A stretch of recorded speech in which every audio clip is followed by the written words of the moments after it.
Should we go back to 180 calendar days for Guam Department of Education schools or leave it at 173 days? Those are the two options their calendar committee is looking at for next school year.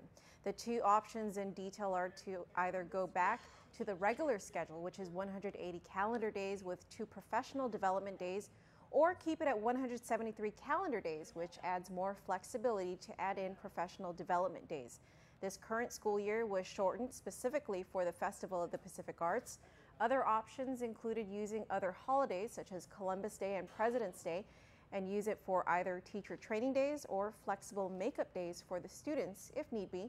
Guam Department of Education Deputy Superintendent Joe Sanchez says it's a matter of coming to a fair solution where the students are not losing out on the quality of instruction, while at the same time, teachers are not asked to work beyond what they're paid for. Sanchez says they're looking into a couple of factors, including student instructional time.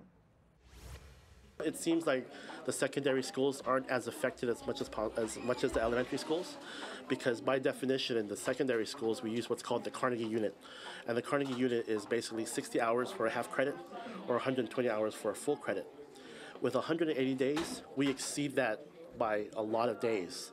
So we have a lot of wiggle room by definition. So even if we keep cutting days, the students are not missing out on what's legally required. In the elementary schools, it's board policy, which is 300 minutes. And that is kind of tight, which is why it was required for us to add about 20-some minutes, 28 minutes into the school day to compensate for those missed days. Sanchez will be coming up with a proposal to keep the 173 days, while Guam Federation of Teachers President Tim Fidenko will be preparing a proposal to go back to 180 days. The calendar committee will be meeting again next week for the presentation of the proposals.